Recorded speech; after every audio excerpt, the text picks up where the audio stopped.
My earliest childhood memories are of my mom being sick. She had her gallbladder removed very, very early and stuff like that. And I just had this sneaky suspicion that better food, exercise could lead to better outcomes. So I was interested in kind of health and performance from, kind of earliest age. I was experimenting with my diet along the way. And part of that experimentation was tinkering with a very low fat, high carb vegan diet. And I don't think that was the sole cause of my problems. Two big areas of problems with the Neolithic diet, the agricultural revolution. Kind of a degree of carbohydrate intake that wasn't well suited for maybe most humans or under most circumstances.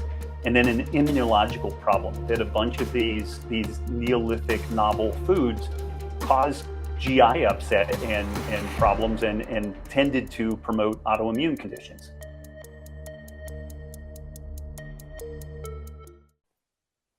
Robb Wolf, welcome to the Keto Camp podcast, my friend. Huge honor to be here. Thanks for having me.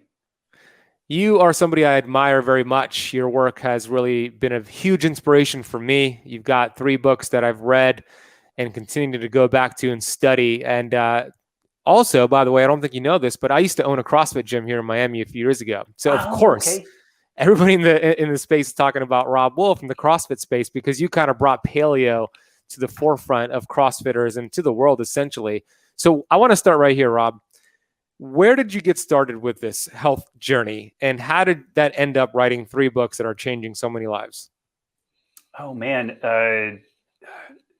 It's interesting looking back at this and trying to really delineate truly influential points in one's life. I'm going to be 50 in January. So you start getting some of that, what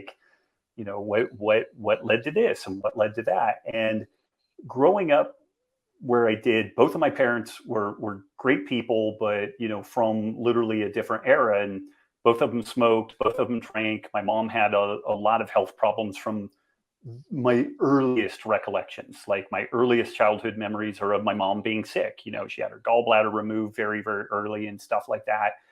And I just had this sneaky suspicion that better food, exercise could lead to better outcomes. So I was interested in kind of health and performance from, kind of earliest age. Was a California state powerlifting champion, got into Thai boxing and jiu-jitsu pretty early on. And, it led into an undergrad in biochemistry. And then I was kind of looking at either medical school or research track or maybe an MD, PhD combined track, but I was experimenting with my diet along the way. And part of that experimentation was tinkering with a very low fat, high carb vegan diet. And I don't think that was the sole cause of my problems. I was living in Seattle in a basement apartment. I hadn't seen the sun in ages. I was eating a diet that definitely doesn't work well for me glycemically or immunologically. I had celiac disease that I didn't know about, on and on and on. But looking back, every single thing I was doing was probably bad for where I was. I ended up developing ulcerative colitis so bad that I'm about 160, 165 pounds right now. And at my low ebb of ulcerative colitis, I was 125, 130. Wow. And really, really sick, facing a bowel resection, immunosuppressant drugs. And I knew enough about medicine at that point that I was this is a terrible outcome as things go forward. This just doesn't end well. And it was right around this time that actually my mom's rheumatologist was doing some screening on her, and they figured out she had celiac disease and that my mom was reactive to grains, legumes, and dairy. And she was telling me this on the phone, and I was kind of man, grains, legumes, and dairy. And because I was vegan at the time, I'm okay, I kind of get the no dairy thing, but grains and legumes, what on earth do you eat if you don't eat grains and legumes, And I was just kind of free associating. This is in 1998. And I don't know how the term got into my head. As a kid, I was really fascinated with evolutionary biology. I read a bunch of Richard Dawkins' early books, and it was just something that was part of my worldview. And this idea of a Paleolithic diet popped into my head. And I don't know where I had heard of it, but it was just basically this understanding that you had the the Paleolithic, when humans lived as hunter-gatherers, and then the Neolithic, and then transition into, more modern times. But I went into the house, turned on the internet, which was not much slower than my internet here in rural Montana right now. But, waited for the dial-up to do its thing. And there was this new search engine called Google. And into Google, I put the term Paleolithic diet. And there wasn't a ton there, but it was interesting. What I found really suggested two big areas of problems with the Neolithic diet, the agricultural revolution. Kind of a degree of carbohydrate intake that wasn't well suited for maybe most humans or under most circumstances. And then an immunological problem that a bunch of these Neolithic novel foods caused GI upset and problems and tended to promote autoimmune conditions. So as I started researching that, I'm like, man, this really describes what I have going on. Like, I was on a blood sugar roller coaster all the time. I had all these gut issues, depression. It's pretty rough shape. So I was like, well, I've got nothing to lose. And at that point, there were no paleo diet books around. So the thing that was recommended that was kind of the closest was an Atkins book. So I went and bought an Atkins book. And interestingly, like, his book talked about like GERD and neurological stuff. Like, everybody, it's interesting how many things Atkins was actually aware of that were being addressed via low carb, that he gets no attribution for. Like, he was really a remarkably astute clinician and was well aware that, modifying carbohydrate intake had really broad ranging beneficial effects for at least some people. And so I changed over to this kind of lowish carb paleo type diet, and it long and short is it saved my life. And it was, not long on the heels of that when that happened, I decided I did not want to go to medical school. I looked for kind of evolutionary biology related research in this kind of nutrition area. And there were no Dom DiAgostinos, there were no Rhonda Patricks at that point. Like, there was no one to do this type of work with. Like, it would have been very tangential to enter into a PhD program and be able to get something cool going on. And so I was still thinking about a PhD track, but was still spending a lot of my time when I should have been running a GCMS for a cancer research center, just casting around on the internet. And I found this weird workout called CrossFit. And I thought it was kind of cool. And my buddy, Dave Warner, who's a retired Navy SEAL, he and I started doing this workout and in his garage. Within about 3 months, we had maybe 15 people that we were training out of there. And I reached out to the Glassmans and I was like, hey, we really like this stuff. We want to open a gym. We want to call it CrossFit. Can we do that? And they were like, yeah, go be achieve, do it. And that was CrossFit North. That was the first CrossFit affiliate in the world. And then I had a chance to move down to Chico, California not long after that and opened up what was then the fourth CrossFit affiliate, CrossFit NorCal Strength and Conditioning. And I just kind of got plugged into that scene and I started tinkering with these kind of low carb paleo type diets with a ton of people over time, police, military, and fire, people trying to do well within CrossFit. But I really, my niche, the people that I really liked serving were the people like me that had really complex health issues, that had run the complete gamut of modern medicine and were still sick, still needed help. And so, even though it's kind of cool to work with elite athletes and different folks, my bread and butter, as it were, is working with folks that are like me, like really problematic, complex, cases that nothing else would work for, and trying to get this kind of evolutionary approach to diet, lifestyle, community to gel for them was kind of my life's work. Very cool. Yeah, the progression is awesome and admirable. Now, we have a problem in this day and age. There's too much information. Back in the day, not enough information. Now it's like, hey, you got to do keto. No, you got to do paleo. What about carnivore? What about the vegan diet? And then even if you go one avenue, one approach, there's so many different variations of that. So how does somebody who's on Dr. Google or YouTube University cut through all that noise? What are some things we should pay attention to and some red flags like this person doesn't know what they're talking about? Man, that's honestly kind of tough. If you have a raw beginner, they need basics. Like, they need really basic stuff. Like, I think a commonality between keto and paleo and carnivore is kind of protein-centric element, although certain segments of keto got really nervous about protein because mTOR and cancer and all this type of stuff. I think they kind of went a little wacky and overboard with it, but it's kind of protein-centric. And so you've got this kind of simple story there.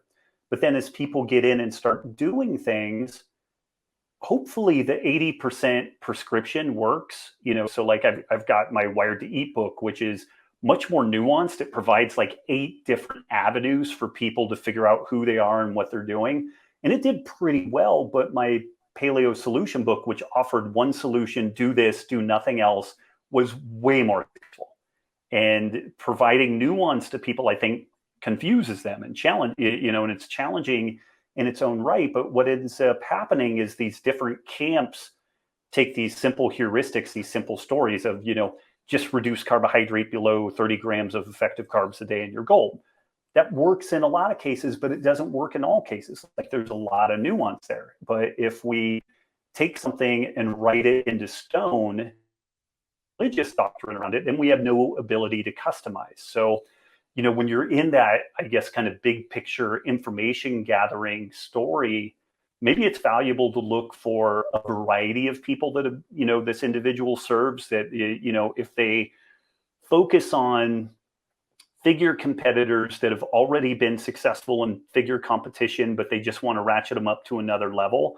I don't know if they're your best whistle stop for your first foray into changing your nutrition. Maybe it is. I don't know, but I guess I would look for somebody that maybe has a North Star. They have an orienting framework, but they clearly can have some flexibility about branching into other areas and being able to customize, because we need to start things off very simply, very basic for people, because they can be overwhelmed.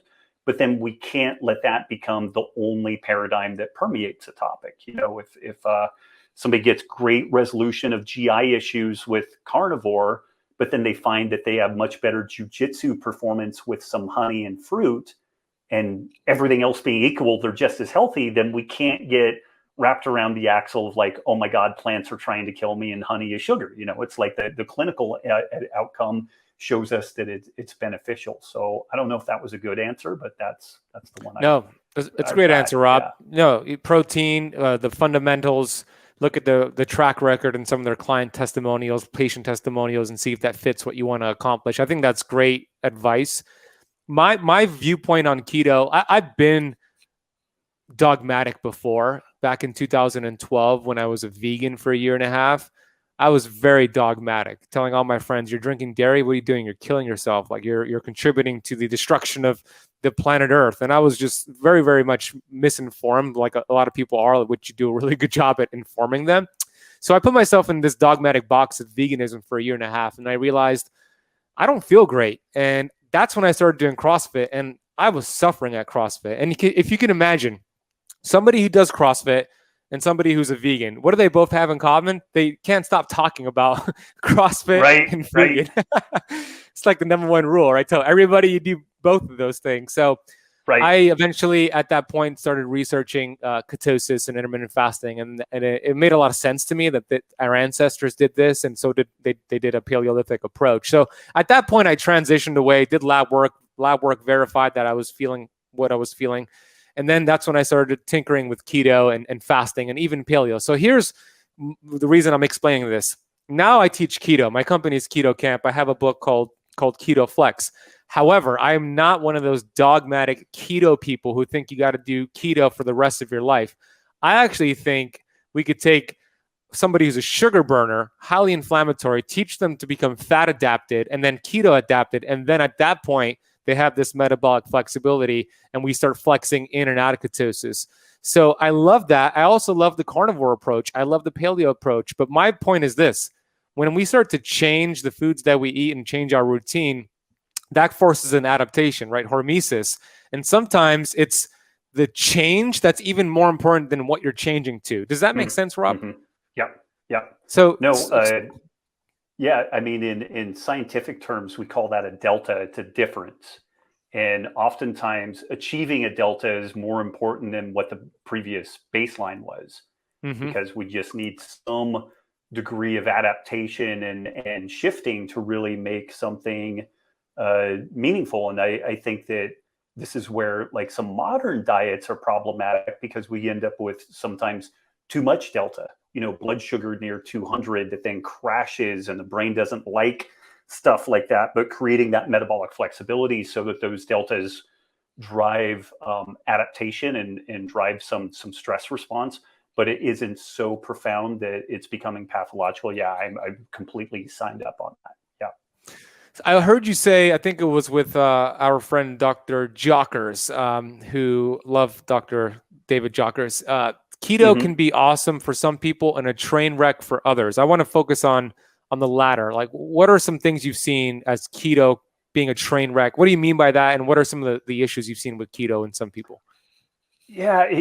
And, even it's funny, like before this sodium and electrolyte topic really got fleshed out for me, which Tyler Cartwright and Luis Villaseñor, the founders of Keto Gains, really put this electrolyte topic like front and center for me. I was probably even more hesitant with, like women, perimenopausal women, glycolytic based athletes and whatnot. But I think that a lot of the problems that people experience is just kind of inadequate sodium intake, for not infrequently. And so I think a lot of those problems that we usually ascribe to low carb and keto are fixed with that. And then another layer of this story is just that for a desk-bound like computer programmer, keto is probably going to be, it's going to mean like 30 to 50 grams of effective carbohydrate a day as a max. And there's kind of upper ceiling to it.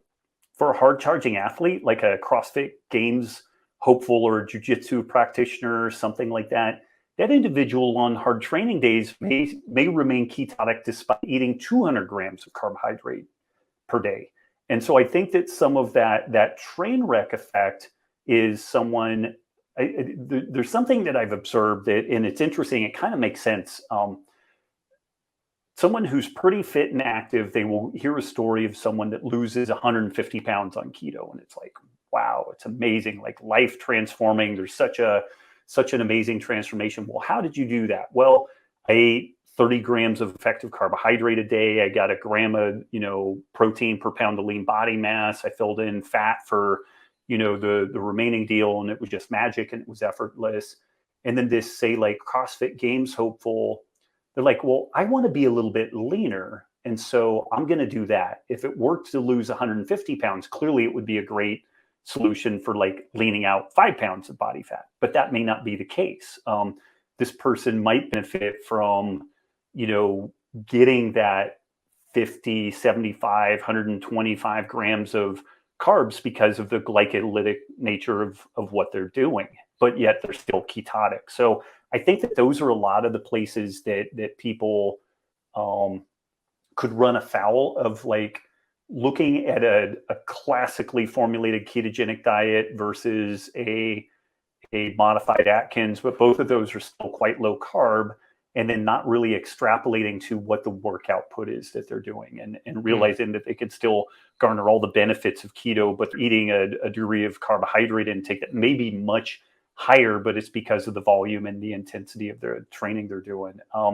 Above and beyond that, I think they're just similar to, there's some people that a vegan diet or like a very fiber-rich diet is just not going to work for those individuals.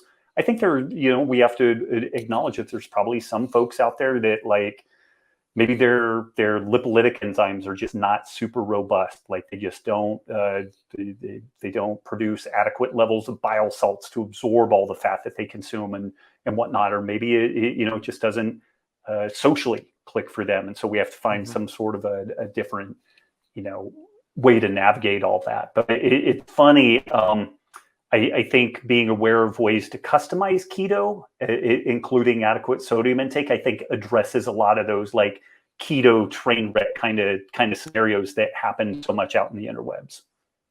I agree. And I want to talk more about that and the relationship between keeping your electrolytes up and how that relates to your blood sugars and even cravings, how sometimes those signals could get mixed up. But before we get into that, You're so right. When somebody is eating a standard American diet, 300, 400 grams of carbs a day, of course, they're going to be spiking a lot of insulin, retaining a lot of water, which is why they feel bloated and look bloated. Now they're dropping their carbs. Some people do it really fast. They go cold turkey. I don't personally like that approach. But then you have this release of excess water and the kidneys releasing excess water, electrolytes being released. And if you don't replenish it strategically, you get what's called the keto flu, which is really these carbohydrate withdrawal symptoms. So if you could get those electrolytes up and be really consistent with them, you shouldn't have to get the keto flu. I mean, when I take people through a protocol, it's really rare that somebody will get that unless they don't listen to the advice of slowly decreasing the carbs. So how important is it for somebody doing keto or not, but let's focus on keto. How important is it to keep those electrolytes up, and what does it do to help with sugar cravings and with glucose balance?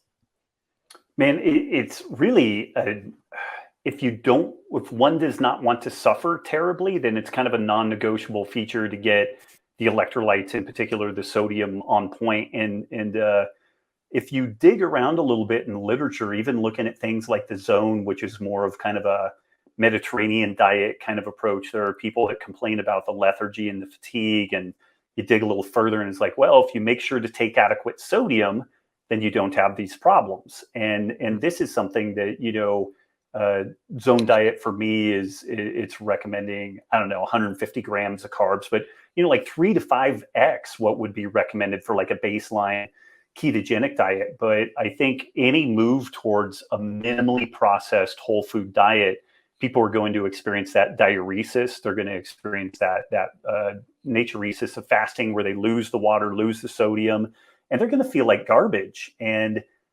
sometimes it rights itself. But what I find is a lot of people, particularly if they're fairly active, they live in a hot, humid environment or something like that, like their base level of sodium intake just needs to be higher than what they are oftentimes thinking. And the irony with that, though, is that if you're eating a minimally processed diet, it doesn't, your sweet potatoes or your almonds, unless they're salted, they don't come with salt, and so you need to add that, or you need to make sure it's a salted variety. And that's where I think things like almonds and salami, different types of canned fish, like they come with a significant amount of salt with it. And so I think that's kind of a slick way to deal with that. But for the transition, what people are really experiencing is this electrolyte imbalance that is very similar to what one feels when they're hungover. So is it like hangovers are like the worst thing in the world, and you want to do anything you can to avoid it, of course, other than stopping drinking, So, but what folks oftentimes notice, like if they have some salty food, or they, they're licking the salt off the rim of the margarita and all that type of stuff, then they end up not having as bad of a hangover. And it's not dissimilar that if folks are able to get adequate sodium, either dietary or supplemental sources, they notice that they just feel much better in that transition phase. But then typically in the maintenance phase, they find that they benefit from some elevated sodium intake too, again, whether it's dietary or supplemental. And you developed last few years a product that I'm holding up here on camera, but LMNT, yes. And tell me about the formulation of it. I see 1,000 milligrams, 200 milligrams of potassium, 60 milligrams of magnesium. Why did you choose those specific ratios? What's the science behind this?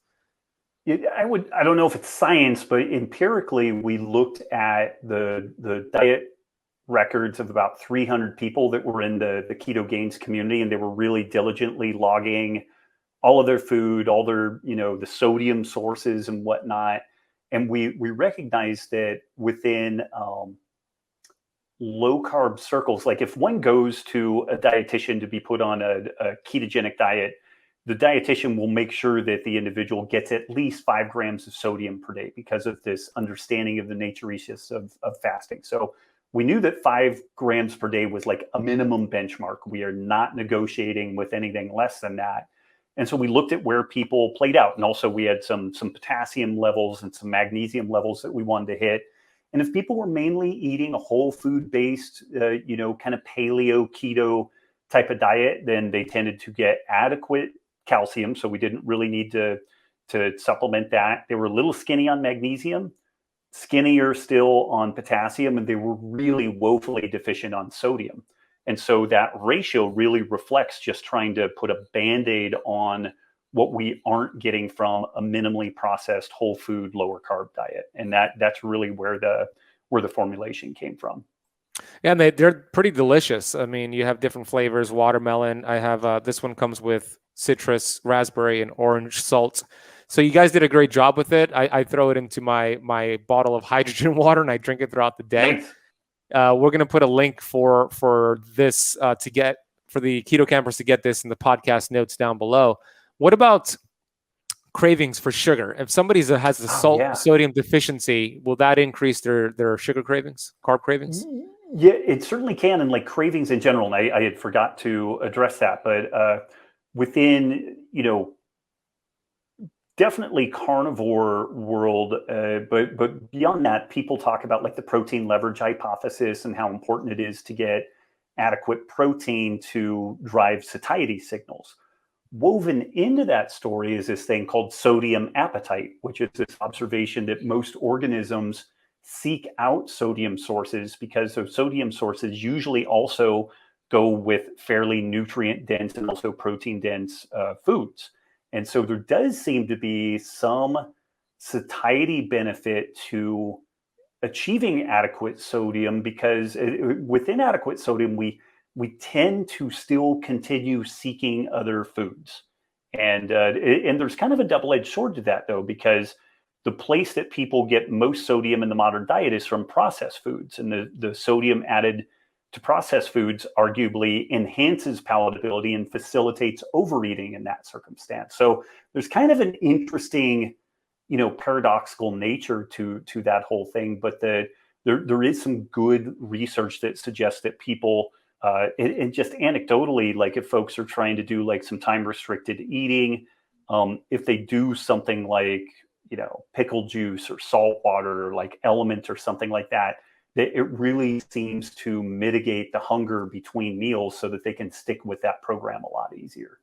I've seen that anecdotally as well. And I even put in some salt in my coffee because coffee will cause you to lose even some more electrolytes. So replenishing it with I like a salty, fatty coffee, and that holds me over in the morning. Yeah. Do you do the same, Rob?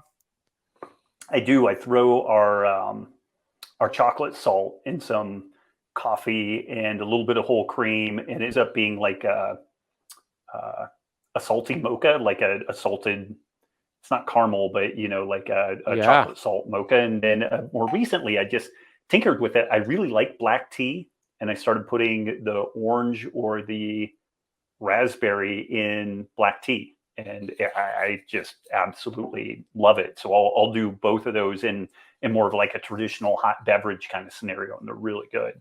Wow, I got to try the chocolate one now in my coffee. I'll let you know how it goes. Are there any? Pretty legit. Yeah. Yeah, sounds delicious.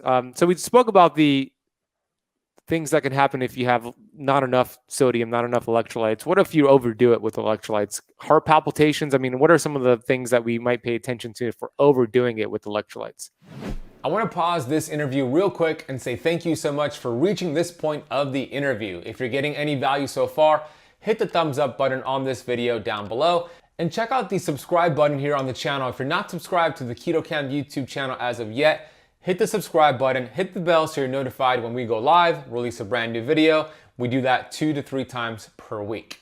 I want to take a few seconds here to get to the sponsor of this episode, which is Upgraded Formulas. If you're anything like me, you probably spend quite an amount of money on supplements every single month. Wouldn't it be great if you knew you were absorbing those supplements or not absorbing those supplements? What I'm bringing you today is an exciting new opportunity to test the accuracy of the supplementation, the vitamins and the minerals, if they're actually doing what they're supposed to do. After all, you can't be a biohacker without testing, can you? In this case, I'm referring to Upgraded Formulas, Upgraded Hair Test Kit and Consultation. It's very easy to do this test. It's a kit that's sent to you. You would just use hair from your body. It could be head, it could be body, it could be pubic hair. You send in your hair and then you get a consultation and you review which supplements you should be taking versus which supplements you shouldn't be taking. How well are you absorbing that? And this will be a great way to discover why you just don't feel so well. Even if you're taking all these supplements, but you still feel tired, you still have symptoms. This will give you the exact picture on what you should do next to correct that issue. I love upgraded formulas. I had Barton Scott on my podcast, the Keto Camp podcast, before. We have an exclusive offer for you to get 10% off your hair mineral analysis kit and any of their amazing supplements, which are highly absorbed. Head to upgradedformulas.com. Use the coupon code BEN10, that is BEN10, at checkout to get 10% off today. We will also drop a link down below for you. That's upgradedformulas.com. Use the coupon code BEN10. All right, let's get back to this incredible interview. You know, generally the heart palpitations we see from too little sodium. And so we'll see inadequate fluid volume. And so we have kind of a hypovolemic state. And this is where the individual might go from seated to standing and they get dizzy, upon doing that. It's interesting when we've been digging around on the literature on trying to figure out the pathophysiology of overconsumption. The first and most common thing, if people really overdo electrolytes, is disaster pants. Like it's a dash to the bathroom. And beyond that, what's interesting is so long as the individual is not insulin resistant or insulin resistant and a sodium sensitive hyper-responder, which about 1% of the population falls into that hyper-responder category, you don't see much of a change in blood pressure, and the kidneys will tend to filter the excess sodium 15, 20 minutes and you're back to a baseline. So I don't see, at least so far, like we haven't seen really significant issues around that. And it's worth mentioning, there are some cultures, like the Japanese culture has traditionally consumed 10 to 15 grams of sodium per day as part of the background noise of their diet. And the average intake in the United States is recommended to be below 2 grams, and it's about 2.5 grams.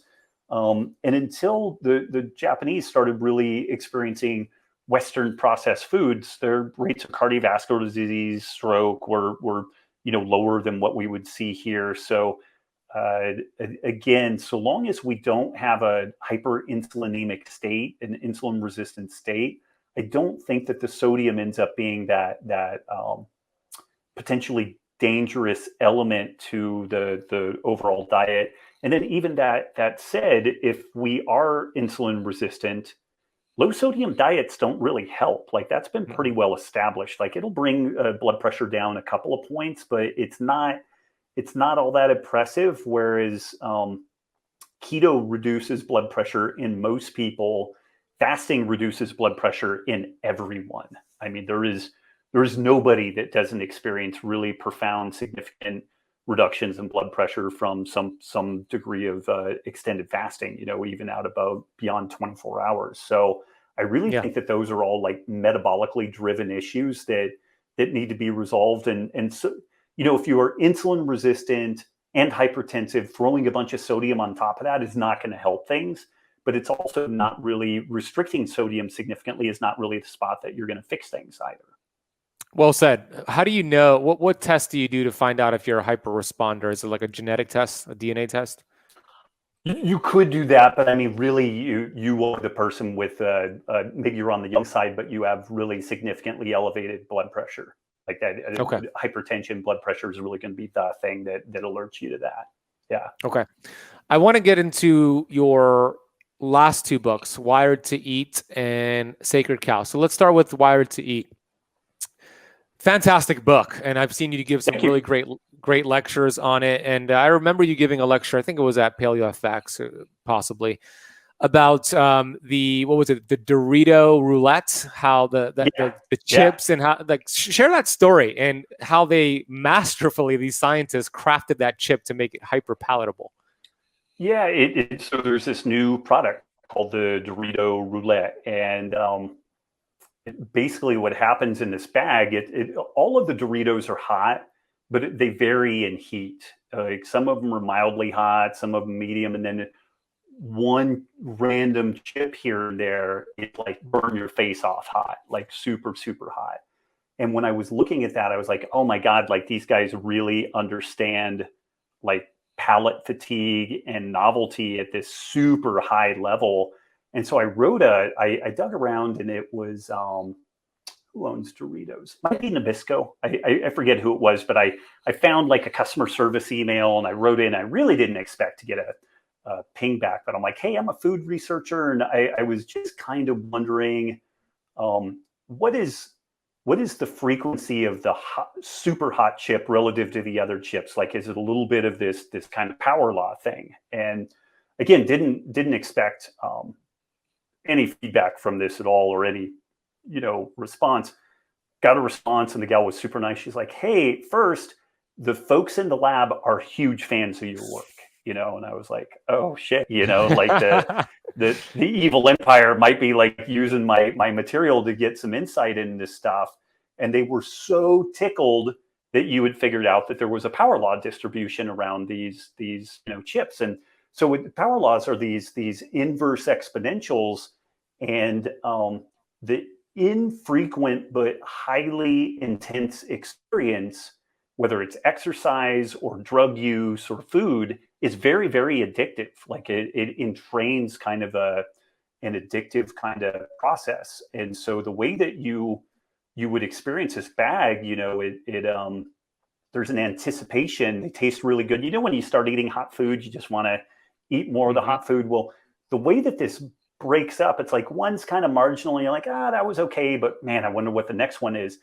And it gets this anticipatory thing going on with the dopamine. And so it really makes it remarkably addictive. And it was just fascinating that this topic is really well understood within, say, like food manufacturers. Like, they get evolutionary psychology, they get the neuroregulation of appetite.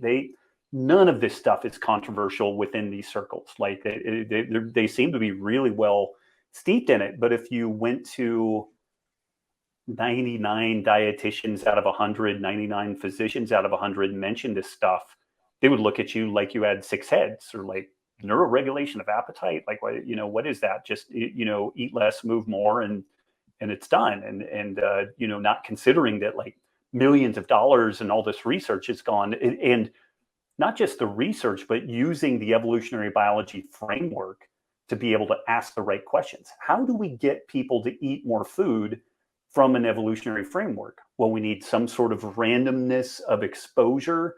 We need some sort of anticipated but unpredictable intense experience.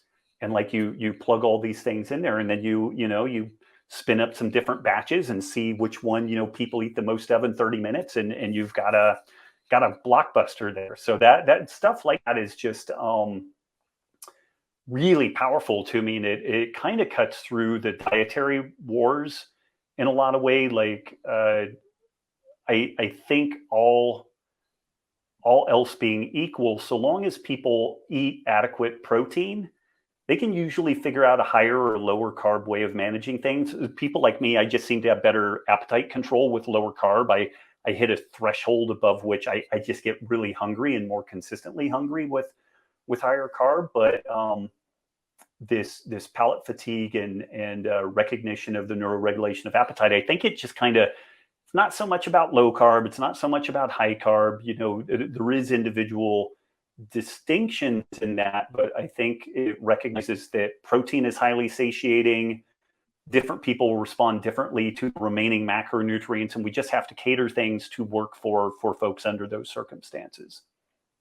Yeah, it's fascinating that Dorito share, because they're very smart scientists who understand how the brain, how the body works, and they're using it kind of against us to make a big profit. So, I mean, kudos to them for their research, but we don't want to contribute to that. And you always talk about, we vote with our dollars, right? We could direct that, right, and they wouldn't fund these and have such a Franken food mafia going right now.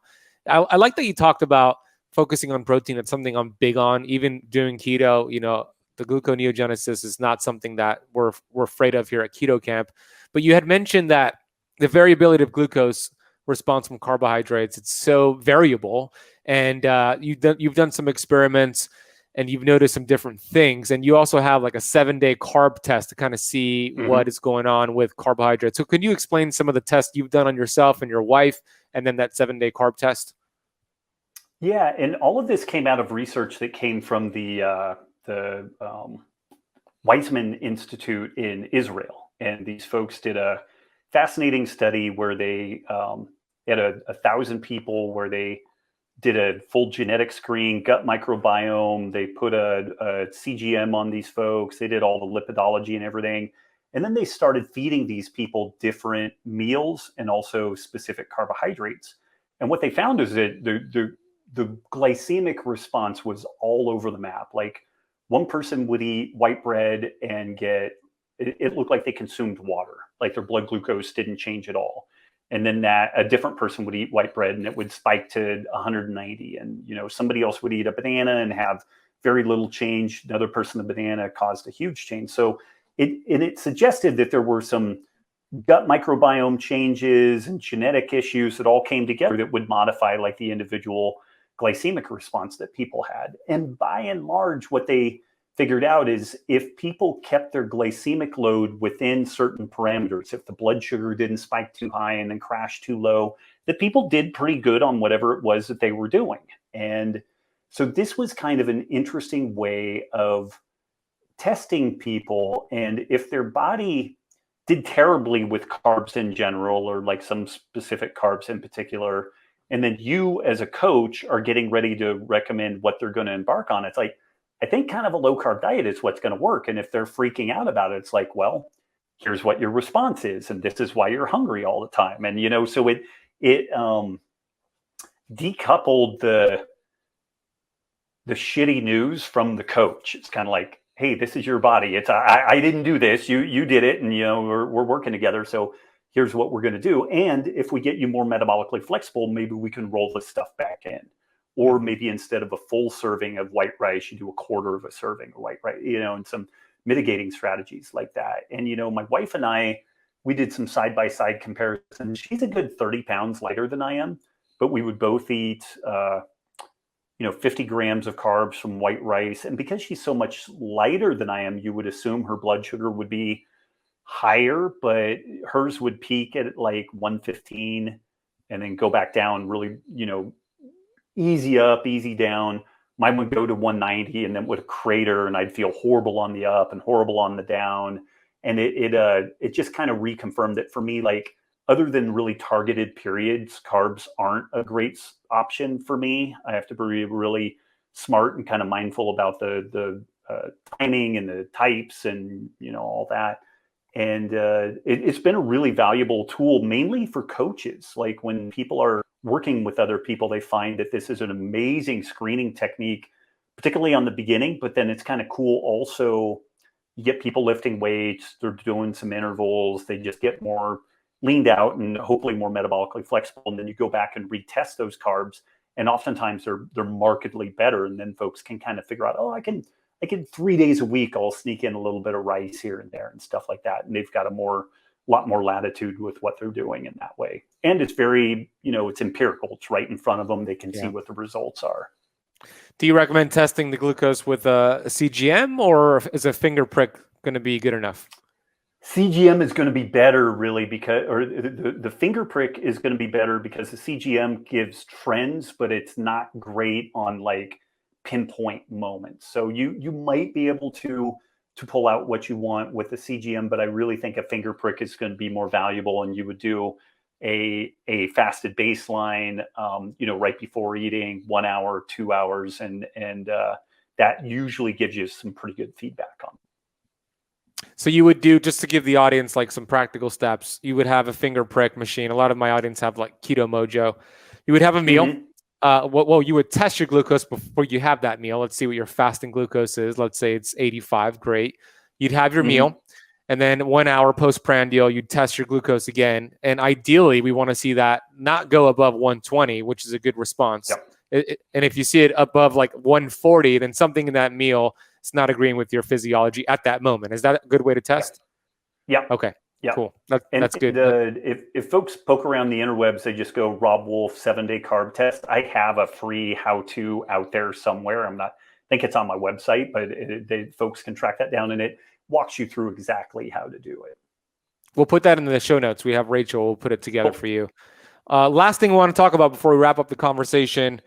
I'm not sure where you are in your stance with fasting. I've heard you say you're not too big on fasting in the past. I mean, I know that you use it as a tool, but it is a stressor to the body, and I get that. I'm probably more of a fan of fasting than you, but I want to kind of hear where you're at currently with your thought process of fasting, and I want to relate excessive fasting, which I'm not a fan of, to the Hayflick limit. So, can you talk about that? Yeah, that's a lot to unpack. I'll try to be concise on that. When folks, almost any question that someone asks, should I fast or should I do this? It's always very goal driven. Like, what do you want to do? And, what do you want to do and where are you now? And I think that fasting can be or time restricted eating can be a wonderful tool for inducing some calorie control. And, if you have some folks that, when it's all said and done, if we ever get on top of like this diabetes epidemic, it could very well be that some degree of time restricted eating is what wins, or at least it gets the most people moving the most favorable direction. Because telling people to eat less doesn't work. Telling people go vegan or go paleo, there's a marginal fringe of people that will kick the tires on that, but by and large, that doesn't work over the long haul either. There are some people that buy into it long term, but not that many.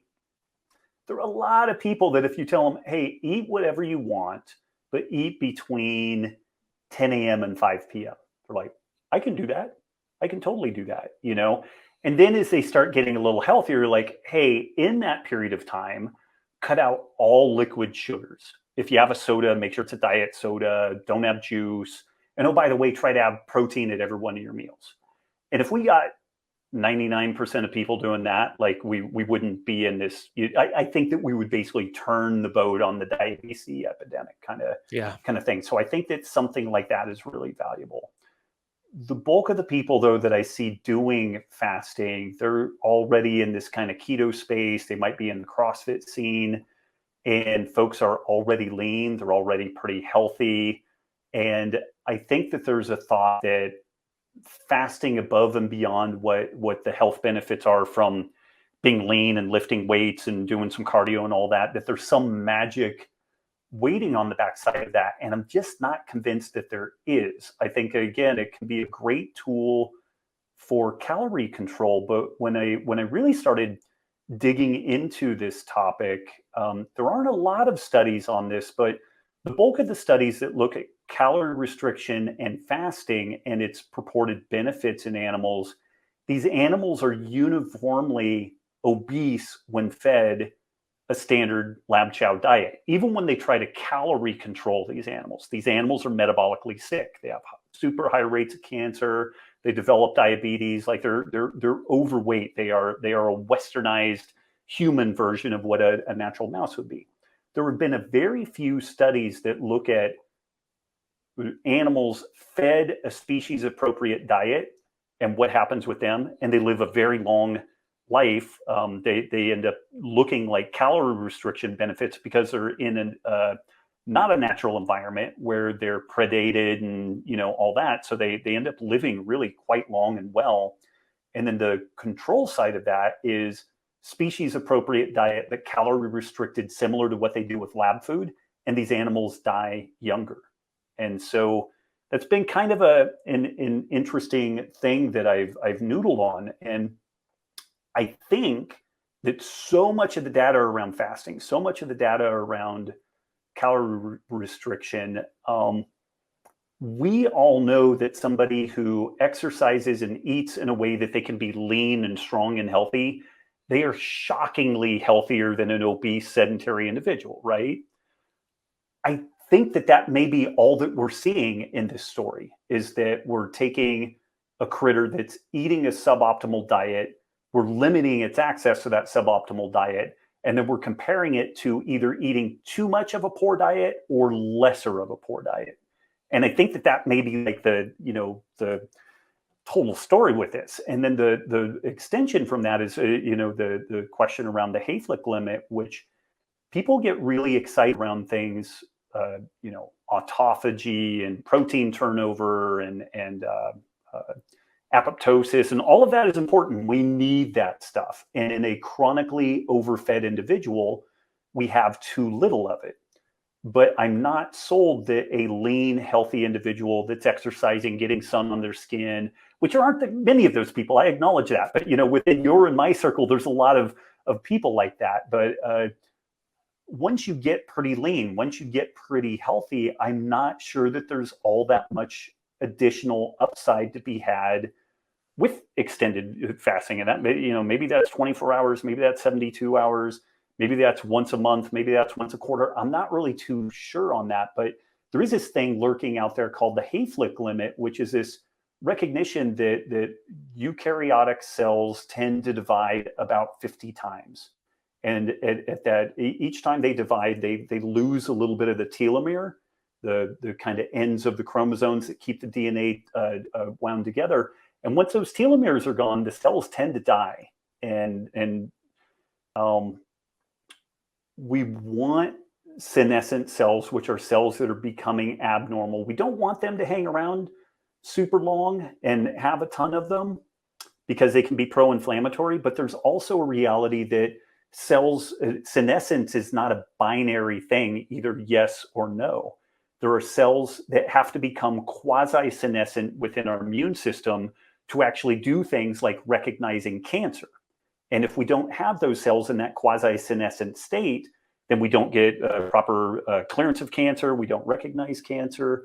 But if we do a really hard fast, it does tend to press the reset button across our cell types, and it will remove all these quasi-senescent cells. But then those cells have to be replaced. And we only have so many stem cells that we can draw from.